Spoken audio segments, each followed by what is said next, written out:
Namaste. Welcome to this Ask Me Anything recording session. And here I'm going to be answering questions and comments that were left under the previous Ask Me Anything video. So if you have any questions or challenges that you want to put to me, then feel free to leave a comment under this video. And then at the end of May, beginning of June, I'll take some time like this to answer as many as I can. So there are a lot to go through today, so I might not be able to get through them all. We'll just have to see. So let's get started straight away. So Alien Overlords now says, how many of your disciples have become enlightened?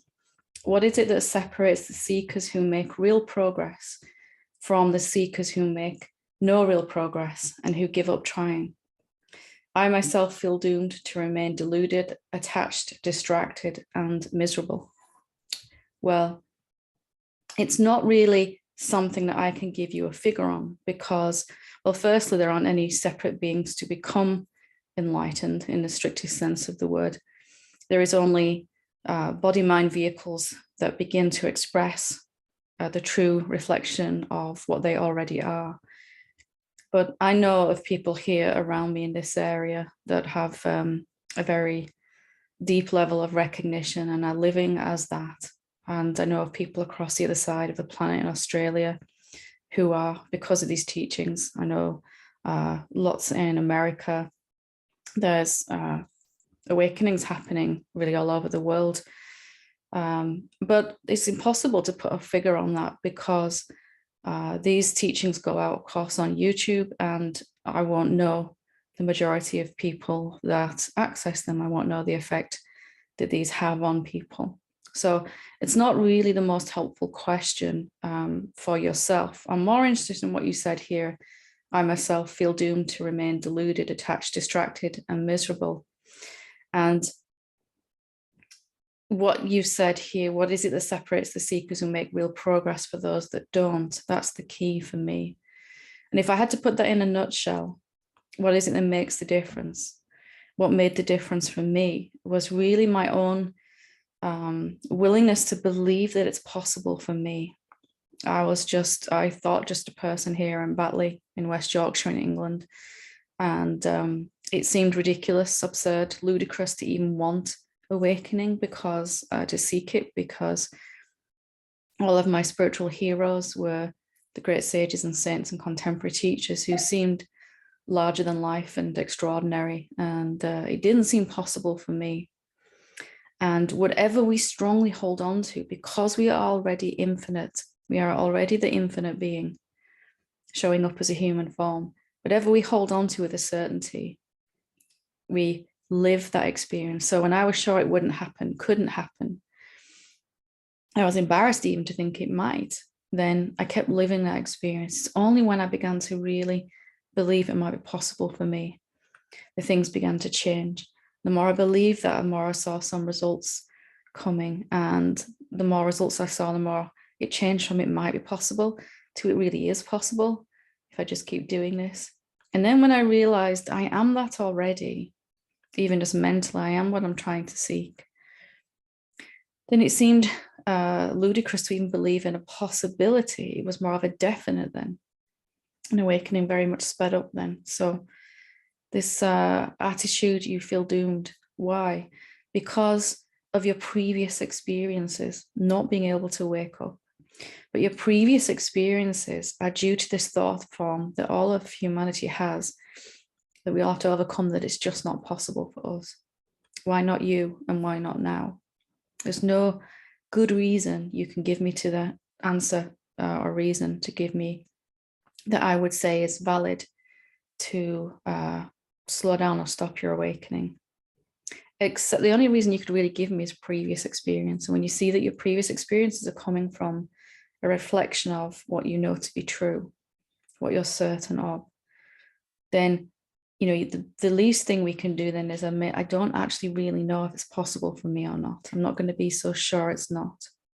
So I hope that helps you. Niranji Pereira says, hi, Helen, thank you so much for all your teachings. They have helped me immensely in my darkest moments. was going through some emotional and physical pain for no apparent reason. Please, can you explain why do we experience physical changes, i.e. in the brain, with awakening, or is this just my imagination? Namaste. It's not your imagination, no, it's a very physical process as well, awakening, isn't it? And this pain that you were going through before lightens and then begins to show as positive changes in the body. So the body is a condensed down, if we take the nothingness, the emptiness of the self, and it condense it down into a representation of the whole universal self. This would be our body. It's made of the universe. And it's vibrating based on the thoughts that we're believing. And as we begin to see through those ideas of separation and go into a deeper understanding of what we really are, then the thought patterns that we've had our whole life begin to be disused, and new neural pathways in the brain are being formed. So new ideas such as I am one with everything, or I don't come to an end, or I was never born. These thoughts become more common than what it is to be the self, rather, capital S, noumenon, awareness, whatever, rather than the usual same old thoughts that most human beings have.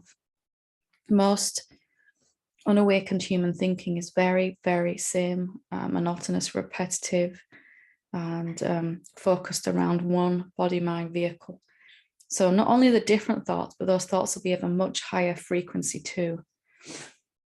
So as these new thought pathways are being laid down, the energy of those thoughts begins to flow through the body, which is a higher frequency, and the body itself gets an upgrade, much faster energy flowing down through the chakra system too, and the whole body kind of gets an upgrade to correspond. The body then becomes a living reflection of that awakening as it takes hold, takes root in a deeper way. So it's a very physical process in some ways. A lot of the tensions and aches and all of that we have in the body from the separation thinking that we've been holding on to has caused a lot of fear and muscle tension, and that begins to evaporate. The body feels lighter, freer, and that takes as long as it takes, really, but it happens gradually after the seeing has deepened. So it's absolutely normal, absolutely. Wonderful.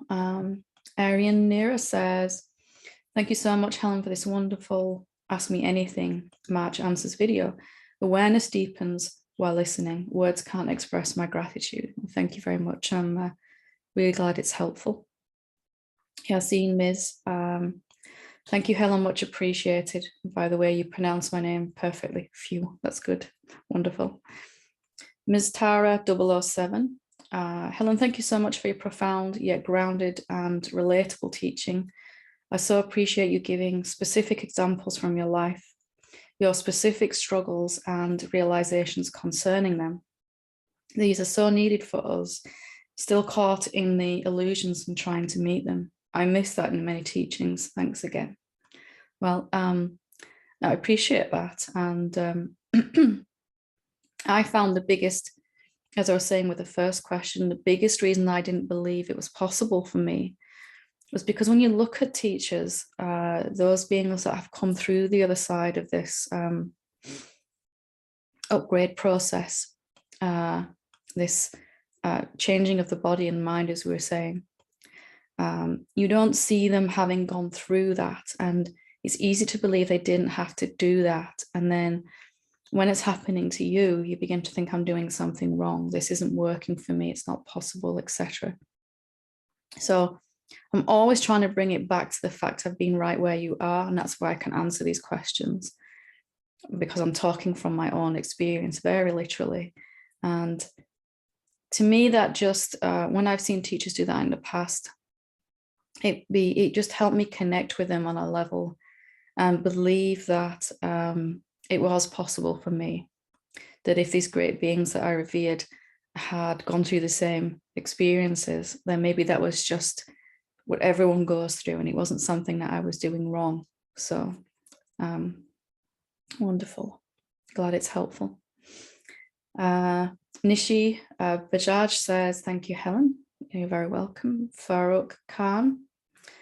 Hi, Helen. I really appreciate your teachings. As I get closer to connecting to the oneself, I feel shivers of energy up my spine.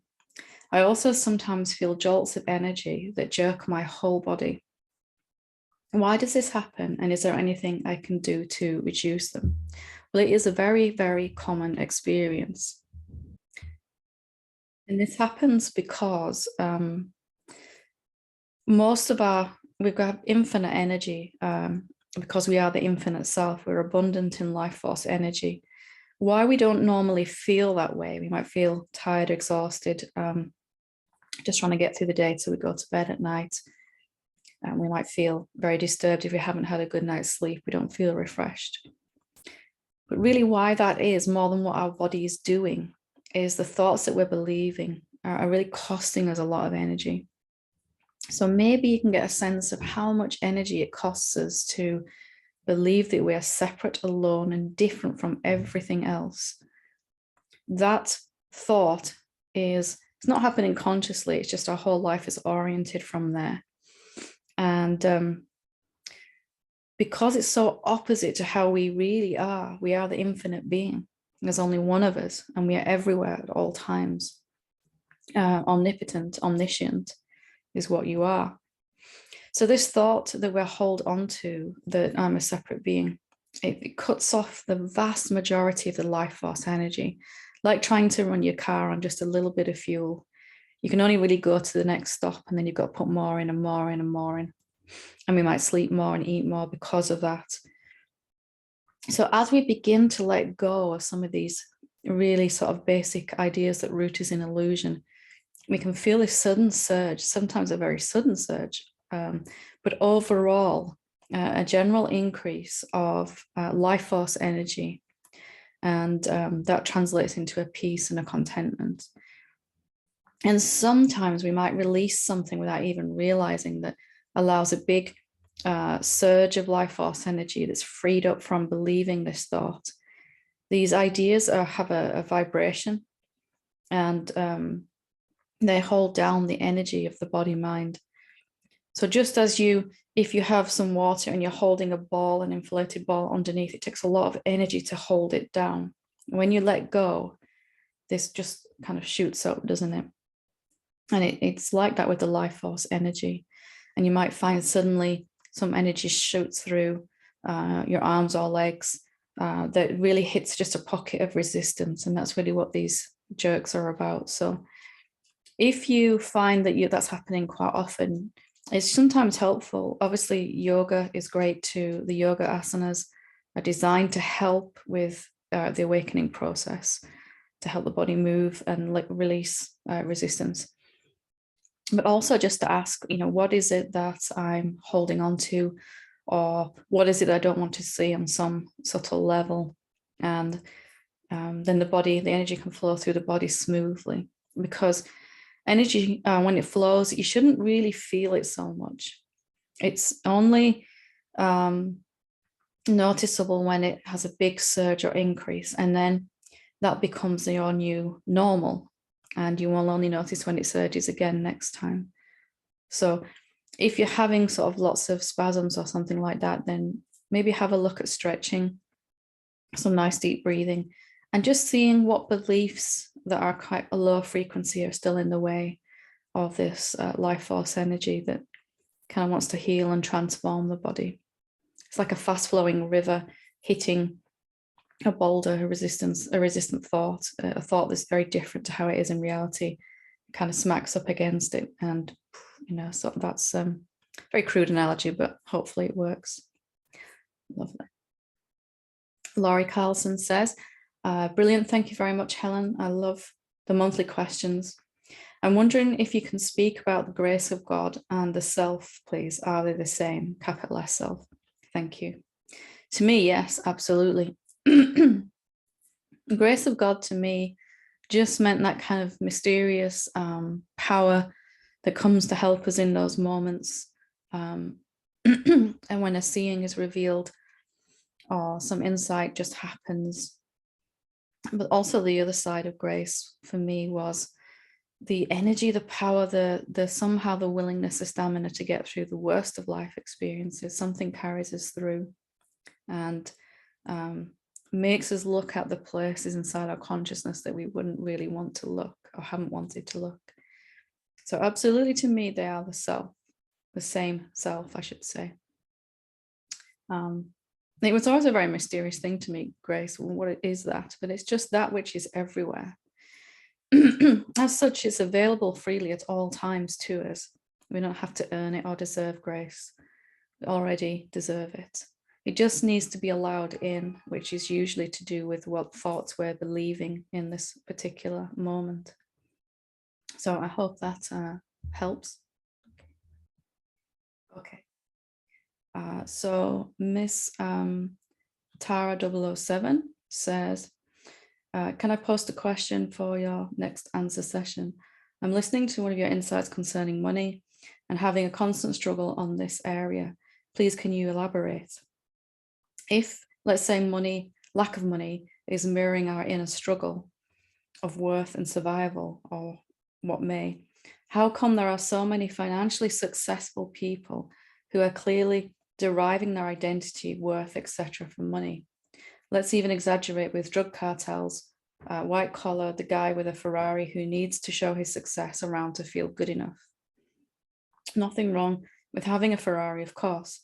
Thanks, would love to hear your comments on this. Best regards. So if I feel inherently unworthy inside, then, and I'm compensating for that by trying to have more of something, some outer circumstance,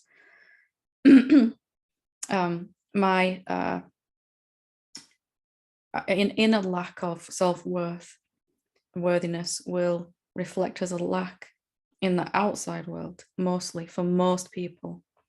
And that will be lack of finding their soulmate, lack of financial abundance, lack of finding the right career, lack of being respected in their job, on and on and on. Whichever way it plays is different for each of us. Some people strive the opposite then, to fill in that gap and try to accumulate as much as possible. I tried, it didn't work for me before. Abundance was elusive as a separate being. And most people, or well, a lot of people tend to try to accumulate something in order to cover over that sense of inadequacy.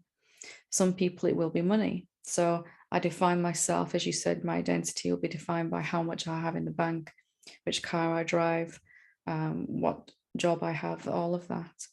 But the difference being that will be a constant struggle and it will never be enough. So no matter how much I have in the bank, I'll want more because I'll feel afraid to lose it. I won't be able to enjoy it. I might drive a Ferrari, as you said, but it won't, it'll please me for a few moments, and then this old inadequacy will come back. So whatever I do in the outside world to try to fill in this void of worth is not ever going to be enough. It'll be satisfied only for a very short time. When the self-worth is not an issue anymore, the self has been seen to be infinite, then the infinite resources in here reflect as infinite resources, abundance in the outer world too. So you might find someone who does very little in terms of actual work hours per week, but has a lot more abundance. And we contrast this with the usual state of separation, where they might give a lot of effort, a lot of hours for very little return. And it is the nature of the infinite self to show itself as abundance of all things, not just financially, of course.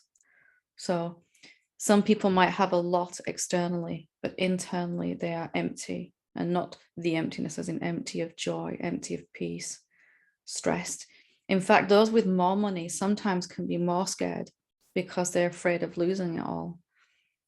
And really only peace comes from knowing that the amount of money I'm going to get each payday is reliant only upon my level of consciousness and not what I'm doing, and actually never has been. So as I know myself to be the infinite self, that self-worth and the adequacy is no longer an issue as that takes hold. I am enough right now. It reflects us having enough.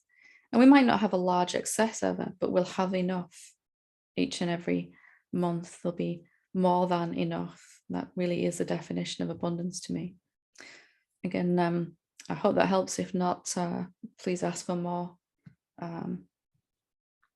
Naja S says, "Hi Helen, I had many teachers. When I met you, I was ready for transformation. It took my whole life, not only the spiritual longing. Now I stand here more frightened than I ever was. I hold my tiny little bleeding heart in a tiny little trembling hand. This is all I have, I say, and I offer it to the gods." So those kind of offerings are always honored, always fruitful from the sincere place. It cannot be otherwise.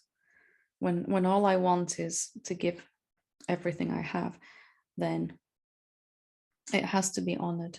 And by giving everything I have, I don't mean my possessions. I mean all of my thoughts and ideas. When I'm willing to give those, willing to question them, willing to give them away, not to hold on to them, then as Christ said so well, all else is added unto you, the kingdom of heaven first, and all else.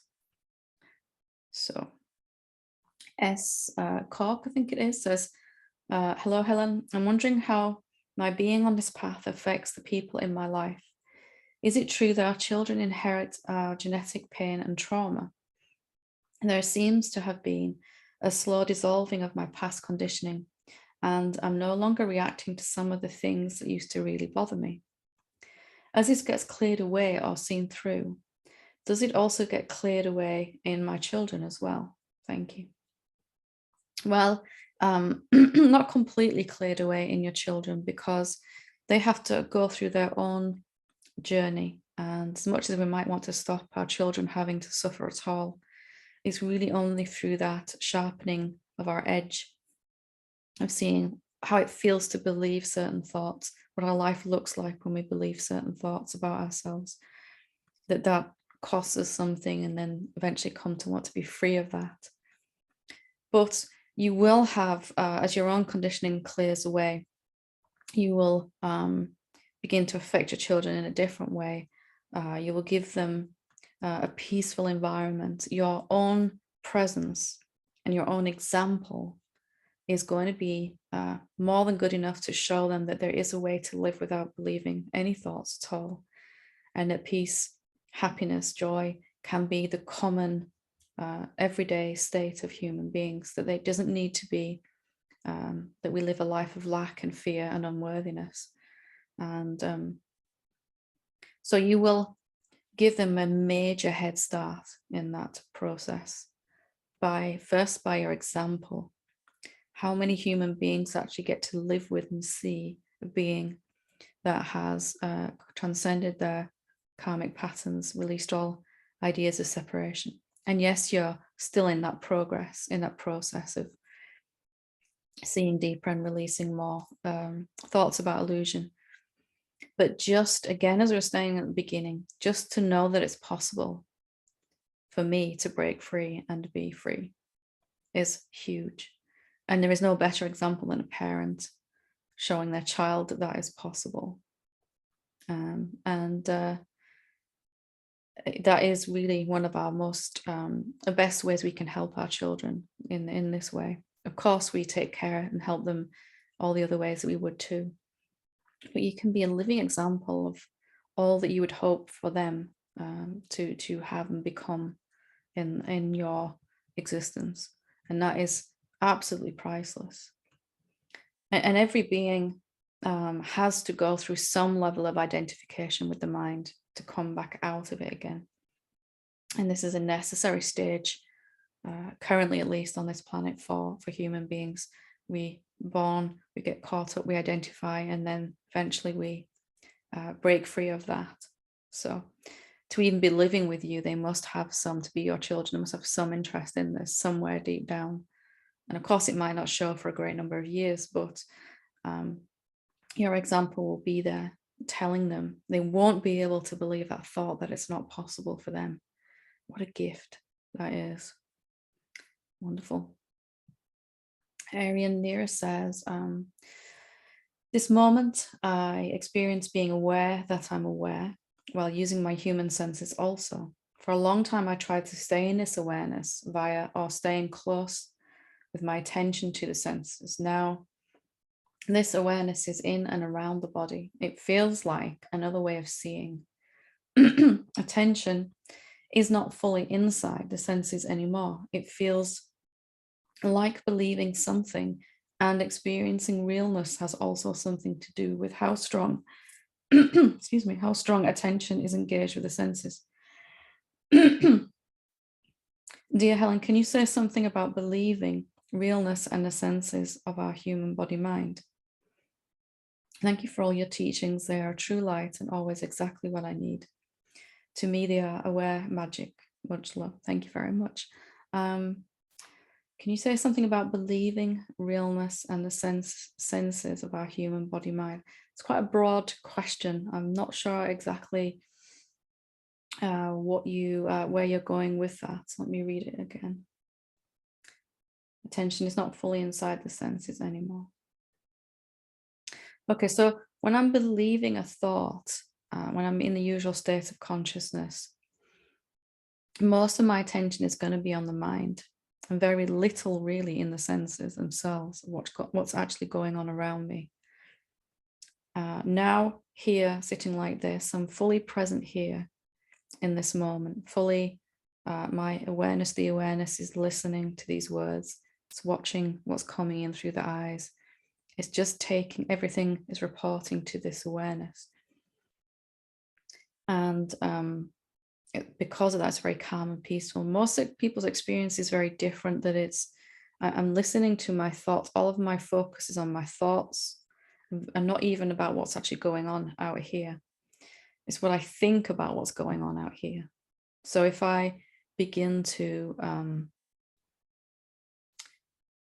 see clearer that I am the awareness, and I'm aware of being aware, and I'm aware that I can watch my own awareness, the awareness, or I can watch thoughts, then suddenly that seems to be more and more of a choice I can make consciously to remain as the awareness. And that gives us a sense of, well, reality begins to pour in then. Most of what's coming in through the senses for most human beings is filtered out, is dimmed down. And because of the amount of energy it costs us to believe a thought, it's like trying to really look through the window with the curtains closed, or just open a tiny little bit. This reality comes flooding in as you begin to see that you are before those thoughts. And it's a very real thing. The senses are still being seen, the same things, hearing and feeling, but suddenly it takes on a whole new kind of intensity. It doesn't look any different to me than it would to you, but maybe there's a brightness, a vividness, a intensity of it, a richness, a suchness that's pretty full on. So not sure if that answers your question. If not, then let me know and I'll have another go. Fingers crossed. Chris Hayes says, hi Helen, thank you. Is that which is aware of thoughts the same that which believes the thoughts? A good question. Well, all good questions. Is that which is aware of thoughts the same that which believes the thoughts? So what is aware of thoughts? Let's just look at that. Is it something, if you see a thought passing through your mind, isn't it some kind of awareness, some kind of seeing, some kind of knowing that knows the thought is there? And is that capable of believing thoughts? And in its purest unmanifest state, we can say, no, it's not. The awareness, the unmanifest awareness that is watching all of this just is, and it doesn't even need to wake up. It's incapable of believing any thoughts in the first place. It's like saying the air in this room can believe thoughts. But then when it takes the shape of a human being with a physical brain and the ability to pay attention to something instead of just kind of being the awareness, then absolutely it can believe thoughts. It's kind of one of those yes and no questions, where in its pure form, its unmanifest form, formlessness, it can't believe thoughts. But then it shows up as a human being, and it can and does, and seems to have to go through this process of coming back out of that, only to eventually see, wait a minute, I've always been the awareness that's just been watching. That's been watching this whole identification and then disidentification dream. That is the last bit of the dream, that I'm the one that's got to come back out of the dream. It's still included in that dream of being a separate being. So I hope that kind of answers the question. But if not, then have another go, and we'll go for round 2. Lovely. Jisu Ravi says, please expand on what you mean when you say that when search for the I or personal self, you could find no separate self. The operative word here seems to be separate. How separate? So for me, my whole life had been built around this idea of me as a separate being, me, this mind and body, separate to everything else and everyone else. And that seemed a very reasonable idea to me. And everything in my life was related to how it affects me here and the other being over there, or the other thing. When I began to understand about non-duality, at least, and I began to hear that we are not really separate beings, and then eventually began to embrace some self-inquiry, which is really just inquiry into what this self is. What is this me? And when I began to look for that me, the one that says my karmic patterns, my mind, my body, my emotions, where is that? What is that? And I've had this certainty, like we all do, that I would find a something, an energetic form or something that was separate to everything else, an entity, someone that was operating this body and mind, and would eventually leave this body and mind, and with a very defined, separate edge to it. Here is where I am, and here is where my body and mind are. And it feels like there's a me, a separate me here, doesn't it? So when I actually tried to find it, I searched this me. Where is it? What is it? Can I find where it is, this me, and where it isn't? And it was definitely, there's something here that I've been calling I or me, but it wasn't a thing, because even a subtle energetic form is still a thing. It's still a form. It's not a form like this table I'm using, but it's subtle like a thought. It's still a form, isn't it? Even an emotion is really a phenomena, a form. So I was amazed to find I couldn't find anything, any form at all, subtle or anything. There was the gross physical body here, of course, and some thoughts and emotions. But who they belonged to, all I found was this empty field of, well, it seemed dull and boring at the time, just this silent nothingness that was just, okay, so what? And most importantly, as you said, the key word here is separate. I couldn't find where it ended. So if you were sat here next to me and I searched my beingness, my me-ness, to find where it stops, I'd always believed that I would find an edge to it, and then yours began, somewhere. And if someone was sitting this side of me, it'd be the same. And if there was someone across the other side of the room, I'd be able to find the edge of my someoneness where it stops, and then would make me separate to the next person. And amazingly, I couldn't find it. It just seemed to go on. It didn't have any edges because it was more like the space in this room than a thing. My body has a defined size and shape. It stops here and here and here. It's not, it doesn't go on forever. It has very concise dimensions. But the one that says my body, this me that says my, where is that? And I couldn't find any edges to it. Just like you can't really find an edge to that empty space in this room. Can we slice empty space in two and say, okay, this is your space, this is my space? So separate seems logical and reasonable if we are a form, but as a formlessness, not so much. In fact, even impossible. So I hope that helps with your investigation. Again, see where that goes, and I'll be excited to hear with that. Susan Talkman says, thank you so much for your many insights. You give us so much, many blessings. Thank you. Wonderful. Linda Yamin. Hi, Helen. Thank you for all your teachings. You're a huge blessing to me and the world. I have a question about the news. You touched, I love how you put news.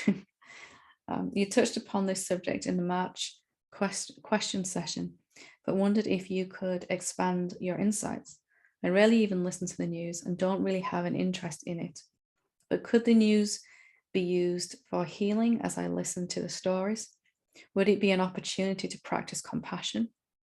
Should I notice what emotions come up as I hear stories about Russia, COVID, politics, etc.? I also notice discussions about current events coming up in conversation with neighbours and friends. Should I just not speak and be neutral? What are your thoughts about the news and the role it plays in our human life? Thank you, Helen. I would, if I was you, which I am, but you know what I mean. If I was you, I would just go with your instinct in that moment. So if I could watch the news and not have some, if I could feel some response and stay conscious enough to investigate that. So I'm watching something and there's a sense of anger, or there's a sense of fear came up from that, and I was able to go, whoa, let me look at that and kind of stay awake to it and see what this is about while it's going on, then yes, that might be a helpful time to watch. What most of us tend to do, what I used to do, is just watch so much of it because I felt I needed to know what was going on, that it overwhelmed me, it swamped me, and I began to really feel that the world was just a horrible, cruel place, that life was difficult, hard, and this kind of attitudes are very prevalent among a lot of human beings. So of course my life reflected that. So is it helpful? Well, if it's helpful, yes. If it just bogs you down more, then maybe give it a break for a while. It's really whether you feel you can stay awake as you watch it.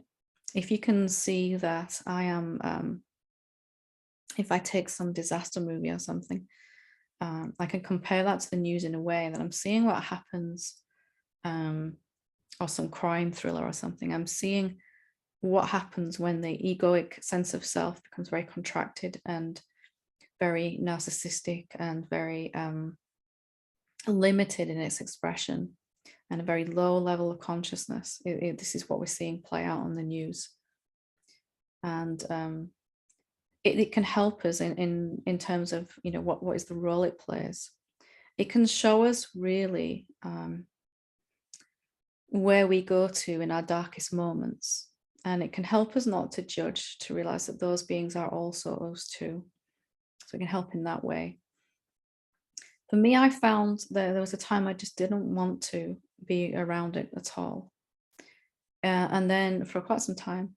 And then later, I didn't sort of stick my head in the sand. I would very quickly look at the BBC News website and get a kind of update what's going on. But I didn't really want to sit with a news channel on it, just be blaring out all day, hearing. It's not a lot of what we call news anyways, some people's opinions. The actual facts are reported very quickly, and then there's a lot of opinion afterwards. And also, I think it helps to bear in mind that the news, which I think you get because you put it in quotation marks, the news is a very narrow slice of humanity. If You could put together a bulletin about, if I said to you, go put together a bulletin about the worst aspects of humanity playing out on the planet right now, that would be the content of the news each day, wouldn't it? There is no news program that I've found yet, and if there is, I'd love to hear you all write in about it, that says woman in New York got enlightened yesterday, or cat saved from a tree, or man who's never supposed to walk again suddenly ran a marathon. You know, those kind of news stories. And of course, those don't sell newspapers or subscriptions to channels. And I was in the supermarket an hour ago before I was recording this, and I looked, as I walked past, there was all the daily newspapers and all these words on the headline: shock, abomination, abuse of power. And those were just the three that caught my eye. I don't even know what the rest of the stories were, but it's all designed to produce this big emotional reaction inside. And sometimes it's helpful to kind of look at that, engage in it, sometimes not. And it might feel different to you from one moment to the next. But again, just to finish this, just helpful to hold on to the understanding that what we're seeing as the news is really a very narrow selection of human activities, with the large proportion of what's really going on in the world, the positive things, left out. And that can leave us with a really different picture of how, of course, there are atrocities going on that we would never condone and that we would love to see a world free of course. And there's plenty of examples of that. But the way that the news selectively only reports those, to me, is very, I would like to see something very different. So if it's useful for you, then it can be useful. And there was a time when I found I could watch it without, just as I could now, without, there'd be compassion there, of course. As you said, it inspires compassion and also kind of fuels this inner fire for me. I would really like to see a very different planet. Well, very different human species, at least. There's nothing wrong with the planet itself, but the way we treat it, the way we treat each other, the way we treat animals, all of that. So it could be a jumping off platform to see what you would like. We know what we don't want, and it's right there in the news. So what do we want, and why can't we have that? Why can't we see? And maybe it's already occurring. That's a whole nother rant, but hope that is helpful. Mary Kay says, Dear Helen, what are your thoughts on the topic of aliens interfering with the awakening process of souls on Earth? Thank you so much. It's not really an area I know too much about. I have had some experiences where I have had some kind of help from some beings that didn't have a physical body, didn't need a physical body. And, you know, you might call those aliens, you might call them angels, I don't know. There was just some kind of energetic, in some of my darkest moments, really, which we all have before awakening. This, where this all gets very vague to me, is whether, you know, is this an ascended master or an alien, or a, you know, a sage that's left the body. And some of them, yes, definitely. I think the misperception we have is that aliens wouldn't necessarily physically come in a physical body, where maybe that's not always going to be possible over the vast distances. There might be some kind of energetic thing. And it's interesting that you've used the word interfering. As to, and again, I can only speak from my own example. I'm sure I've had some positive interference, let's just say. As to any, there's a lot of stories, things floating around about negative interference. I can't really say anything about that because I don't know. It's something that fascinates me, and you know, I'd love to do some kind of research on this if we had the time. But Other than that, I can't really say any more on the subject. If you have had experiences yourself, I'd like to hear about them, definitely. Absolutely. Lovely. So SK says, dearest Helen, it is said, we are the creator of our own reality. Is my reality all coming from within me? Is there a co-creator? And if so, who or what would that be? Thank you so much. Love and light and blessings to all. So is there a co-creator? In my experience, no, it's all me creating. Even the word creating is a little bit too dualistic in that if you took water vapor that's invisible in the air right now and cooled it down and slowed down those H2O molecules from a gaseous form, you would seem to create liquid water, but really have you? You've used the same essential stuff. And then if you slowed it down even more, you'd create ice. Suddenly we'd have a solid thing. Did we really create it, or did we just alter the form it was already in? So all this physical manifestation, is it really manifest? Well, if we look at what manifest is, the literal meaning of the word is to make visible that which was invisible, or a crew manifest, a list of what is here, or a cargo container manifest, a list of what is now here visible. So it's already here now. I've made a list of it now because it's visible. So co-creator, not so much in my experience. So is my reality all coming from within me? Yes. But what do you mean when you say my and me? So if I say, am I creating my own reality as this body mind here? Then that's not necessarily true, not true at all, in fact. If the I is the infinite I that's asking that question, am I creating this reality? Absolutely, because all of this cosmos is my expression, my creation. And it is the nature of the unmanifest self to take the shape of a form, to appear and then disappear. What was always here and is unmanifest to temporarily appear, manifest, visible, and then back into unmanifest. So yes, but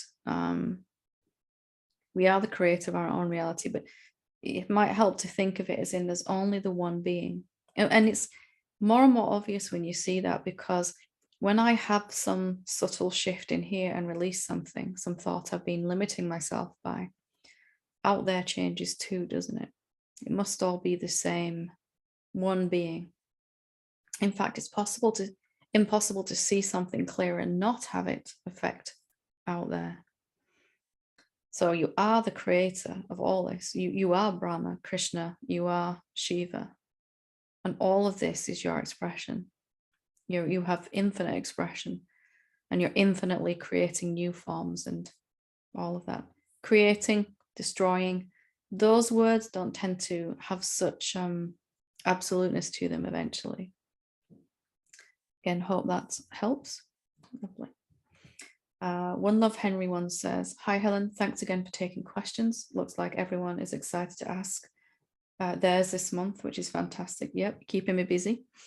My question is this: the silence is really boring. I'm laughing, but not at you, but I remember that I've done all this spiritual practice just to finally find this silence. It seemed really dull. And I was like, is that it? My mind said, what's the point of all of this? The silence is really boring. My senses hook into all the phenomena and steal my attention like rugby players fighting for the ball. How can I push them aside long enough for the silence to become the dense fullness flooding into this moment? At present, I can't find a focus to direct attention to the no-thingness. What worked best for you to find your way in? Loads of love, thanks. So finding your way in, find the way that works for you. Do you access the self, the noumenon, better when I call it awareness? Are you aware right now? Well, there it is. Or silence you've already pointed to, which you've obviously noticed, but it seems an awareness to me seemed dull, normal, obvious, unimportant. Have a look and see, witness its stillness, the sense of consciousness, the contextual field in which all this is appearing, in which your body is the content and your thoughts, this moment, this now moment, a sense of being here. This here-ness is constant all the time. You can never get over there, because when you're over there, it feels like here. So testing all these out and reading all the different ways that teachers describe this, finding the one that really resonates with you, gets some kind of reaction from the body. And then for me, I had to kind of cultivate this. Okay, it seems dull and boring, but it must be that I'm not seeing it clearly. If I just listen to silence now, just this silence in between my words. At first listen, it feels uneventful, boring, empty, just the necessary background for these words to be heard in. But then I began to hear all these great beings describing this infinite, love and peace and joy, and are they hearing the same silence as me? Is that like a downgraded version of silence for those that aren't worthy yet already of, this is my idea of awakening. And I began to become clearer that if I wasn't having the same result as those sages were when I listened to the silence, then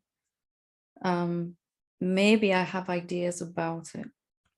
And when I really looked, it would be easy to say that the space that my body in this chair and all of this is sitting in is just irrelevant, isn't it? It's just necessary space for all this to show up. But I had to really develop a love affair with it. What actually is it? Just inert, insentient, dead, empty space, necessary only so that stuff can appear in it. And I really looked at that. Or is it just silence? Is it just the opposite of sound? What actually is it? I got really curious about it. And I began to discover that it was infinite. It was like a portal. It was like a doorway to something much, much deeper. Still the same silence, but it began to reveal itself with a depth. And I realized that it was boring because I thought it was. When I was really curious about what it actually is. Okay, I think I've heard the silence, but have I? Or can I hear it more? What happens when I listen with curiosity? And my body began to respond to that then. And you might feel it as you're sort of sitting here. What actually is it? Is it just what I think it is? Because mine wants to take a snapshot. Oh, yep, silence, got it, check. I know what that is. And then it concludes irrelevant or boring or something. We have to look again, listen again, look at the awareness again, listen to the silence again. Am I missing something here? And it was like an itch I couldn't scratch. It's like, I will not stop until I'm having the same experience as those guys. They wrote all these great scriptures, the Upanishads and the reverence they had for the silence of the self.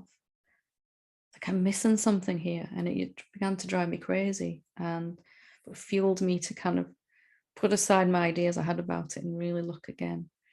Boy, was that worth it. The most amazing, beautiful thing ever I'd been missing and labeling as just dull, inert, empty silence. And I hope that's inspired you to kind of look again.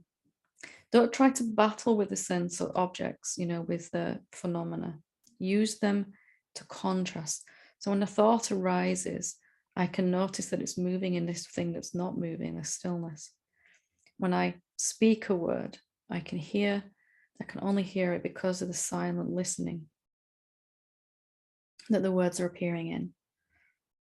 When I'm aware of something in my world, my outer world, the iPad I'm using for these questions, I'm only aware of that. I can only know that exists because there's awareness first and foremost. So I began to fall back in love with the phenomena, and it pulled me back. Each time I encountered an emotion, the rising, surging of emotion. It showed me the here-ness and now-ness of everything's happening in this moment. So use the phenomena that are helpful to point you back to that in which they're appearing. And you won't be at war with anything or odds with anything. If your mind speaks, it'll help you see the stillness it's speaking in, the contextual field in which the content of all of this is appearing. So I hope that gives you a few ideas. Again, let me know if you need more help. Christina says, Dear Helen, thank you for this opportunity. My question relates to manifesting, e.g. money. When being aligned with abundance or money, being in that energy, then is action required or is action not required? So thankful for what you do. Thank you. So in that kind of being the infinite self, less and less limiting thoughts, limiting me, less and less old ways of thinking, more and more just this open presence, then abundance, that's going to reflect as abundance of all kinds. So money, time, more than enough energy, more than enough patience, more than enough peace, joy, all of it. And from that place, if action is required, it will tend to be different. The body will do it spontaneously and it won't detract from your joy. It might even add to it. And action will be required to achieve something maybe, but the action will be much, much less. You can achieve in a fraction of time with a fraction of the effort, what somebody else might take a lot longer to do from a separate sense of self. The separate sense of self is always trying to effort to compensate for the lack of energy, a lack of abundant vibration. And very little effort and energy then, well, in fact, effortless. It doesn't feel. And we've all experienced this. It's not like mystical. If you ever got lost in music and singing away and lost track of time, or doing something where you just didn't realize you've been doing it for a while and forgot to eat, and suddenly realized, wow, I'm really hungry, or I haven't stopped to even have a glass of water or anything. That is being in that flow. And the action then is just part of the joy, isn't it? Body doesn't get tired. It doesn't feel the strain of that activity. In fact, it can keep going for quite some time. It is like we see athletes experiencing that, and they say they're in the zone. You might have noticed that in the gym, you hit this kind of breakthrough point and then you can just keep going and going. That only happened very infrequently to me in the gym, but anyway. Sometimes action is not required at all. Sometimes action will come through another being around you, another human body around you. But if you have to do something in that, it will be inspired, inspirited. That's where inspired comes from, and it'll happen with enthusiasm. And there'll be more than enough energy. There'll be a sense of when the right time to do that action is. So there might be something I need to do, some thing I need to get sorted, and it just doesn't seem to happen. It doesn't happen. And all of a sudden my body moves and does it. And that's the right time for it. And that's really the way to know if the action is required and inspired is, does it feel good? When you think about doing it, when you find yourself doing it, does it feel good? I've had times where I've made myself a list of things I need to get done today, and decided, okay, I'll try and get the top 3 done. The whole list is done in a couple of hours. Or I write this list and none of it gets done, and I do some other stuff. Or I just end up sitting the whole day and loving it. And days when I don't plan to do anything and a lot gets done. So, and everything in between. But it won't be efforting, struggling action. It will feel effortless. And it'll enhance the joy that's already here when it's aligned like that. Lovely. So 2 more. Nadja S says, hi Helen, I struggle with understanding the difference between non-reactivity and passivity. I think they are the same. For example, I feel like changing my job, but I think the problem is in me, not the job. Therefore, I stay with a feeling of unsatisfaction until the job thing changes on its own. The thing is that it lasts very long and I become impatient. Then I also think maybe I'm using this whole spiritual thing as an excuse not to make a move. as it frightens me. So then I get confused how to discern here. Thank you for answering our questions. Wonderful. So if I'm staying at something that in a job that I don't want to be in, that to me is passivity, and not taking action when it is required. It's a kind of, sometimes a little bit of sort of bypassing, isn't it? We all do that, of course, for a while. The thing that's really troubling you, though, is the idea that you have to decide when to leave, that you are a decider, you are a doer. And really, in reality, what will happen is when that idea is gone, I'll just watch and I'll watch and I'll watch. And then suddenly I'll find myself, my body rather, writing a resignation letter or something, or making applications for other jobs. And then I'll be knocking on my boss's door saying, thanks very much, but I need to move on now or something. And I'll just be watching that process. So what's really the trouble here, rather than even deeper than this passivity or non-reactivity, is the sense that you are the doer. You're watching your body do. And if I suddenly reach a decision, right, I'm going to quit my job and get a better one, or I'm going to ask for a raise, or I'm going to tell that person not to treat me the way they do, or whatever it is, the decision, I'm going to wear this tonight, not that. Really, we think we've done something to reach that decision point, all the thoughts before it. If I wear this, then this, and all the steps that we do. We think that all of those thoughts led to this decision thought, right, this is what I'm going to do. This thought just pops in the head. And we know what the right thing to do is then, at the end of this long drawn out thought process, chain of thoughts. In reality, all of that previous thought was unnecessary. And the decision thought will pop into your head at the right time with a sense of certainty. So try instead, I would suggest trying to not know whether that job is right for you or not. And see, your body will tell you. Your body will tell you feedback that is so valuable. But to answer your question, non-reactivity and passivity, as far as I understand those terms at least, non-reactivity is I may have some inner response, some emotion, some thoughts. Somebody says something to me in my job that I don't like, some emotion comes up, or I'm given extra work to do and I'm not paid for it, something like that. Non-reactivity would be I have this internal response, but I can stay awake to it and question it and transcend it.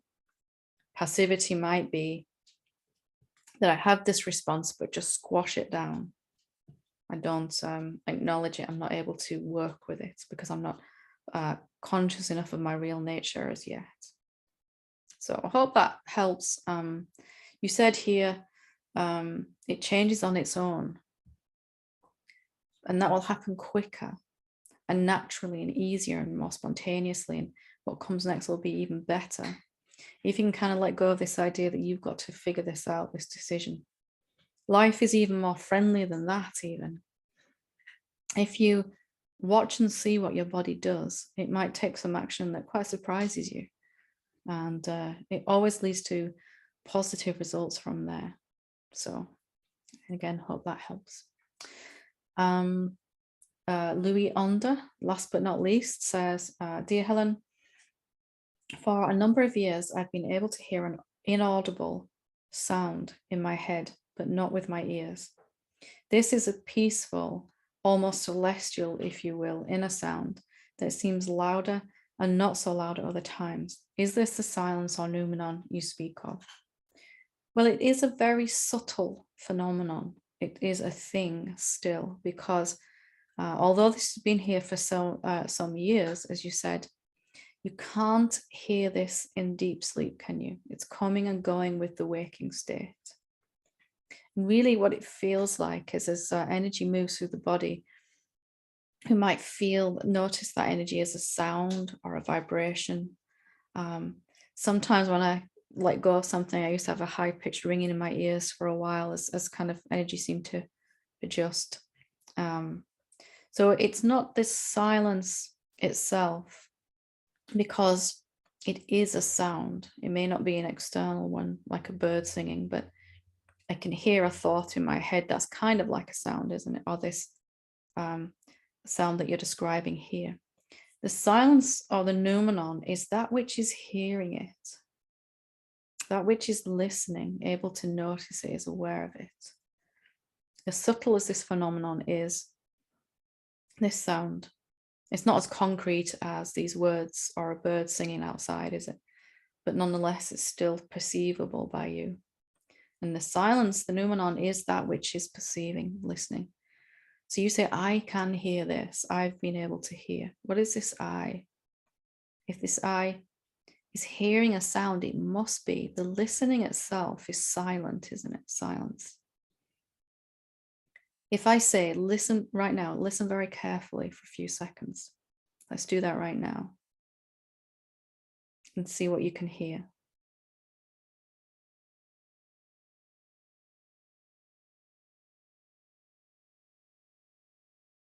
You might begin to recognize that that listening is silent.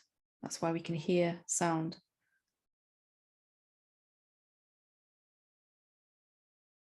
Just listening right now. The listening itself, the listener, is absolutely silent. And that's always been, hasn't it? It listens the same to absence of sound as to sound. So that which hears this sound inside your head is the inaudible sound is the noumenon. But it's overlooked because we just call it, well, it's just me. I've heard this sound for a long time. Me, nothing special. I'm looking for something else, something other, something special usually. I know I was. So I got to listen to the silence, and I realized the listening itself is utterly devoid of any sound. It is completely, absolutely silent already. And I had to kind of begin to admit that that's me. That's what, there's always been something here that was just listening. So again, I hope that is helpful, just kind of point you in a direction. But again, if you need, play with that and explore it and see what happens, and, write back in if you need some more help with that. So managed to get through all of those. Phew. And thank you for all your intelligent questions and feedback. I deeply appreciate your kind words as well. If you have any questions you'd like me to look at or things you want to share, feel free to leave a comment under here. And at the end of the beginning of next month, before we go on retreat, I'll take some time and go through some answers. So wonderful. Thank you so much. Namaste.